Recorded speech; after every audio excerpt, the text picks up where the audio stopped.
Okay po, for today's video po, meron po tayong inaayos na Suzuki Avensis. Bali itong motor na to ay ginawa na po sa ibang shop at hindi po naayos kaya dinala po dito sa atin. Dinala po ito dito nang hindi na po maandar. Nang tinitingnan ko po itong motor na to, nakita ko po na ang sira po niya ay ECU. Ginamitan po natin siya ng multi-tester, ginamitan po natin siya ng diagnostic tool. Bago po natin ito sinabi sa may-ari na ECU ang kanyang sira, ay chinek po natin mabuti step by step lahat po ng dapat checkin bago tayo nagdesisyon na ECU ang sira. At okay po, yan po yung clip ng ating test light. Kinabit po natin siya sa negative. Sa negative or sa body ground po, pwede po yun. Ang hahanapin po natin ay positive output po or main accessory wire. At okay po, nag-on na po tayo ng ating ignition switch. Hahanapin po natin lahat ng positive output. Magsisimula po tayo dito po sa may ignition coil po. So, dapat po umilaw po yung test light. Okay? At okay po, umilaw po yung test light ng ating ignition coil. Isusunod po natin yung linya naman po ng ECU. At okay po, chinek po natin isa-isa yung mga butas para i-check kung kumpleto yung positive output dito sa socket ng ECU. Okay po? At ayan. So, ilang butas din po yung umiilaw dyan.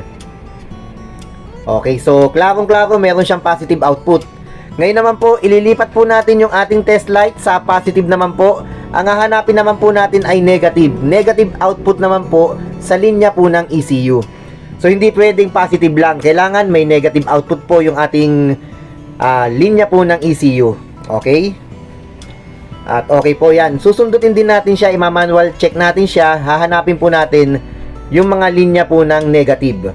Negative output po. Okay? At okay po.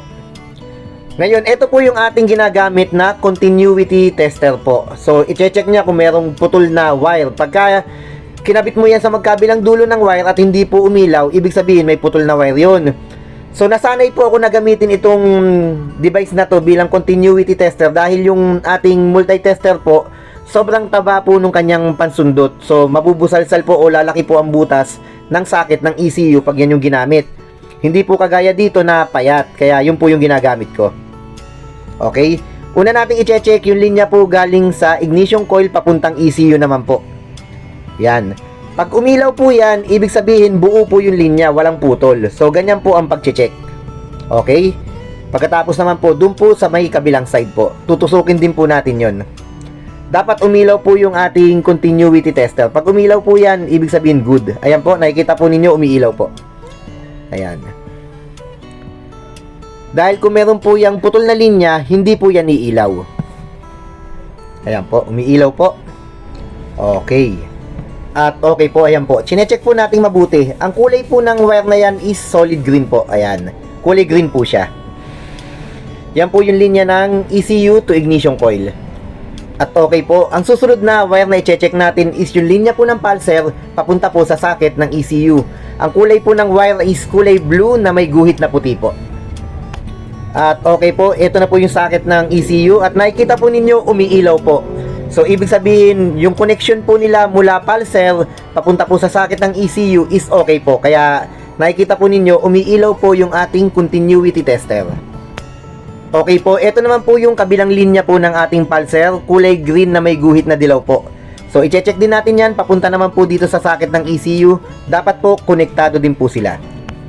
At okay po, kagaya po na nakikita nyo, umiilaw din po. So, ibig sabihin, okay po yung linya. Wala po siyang putol na linya from pulser to socket ng ECU po. Okay po.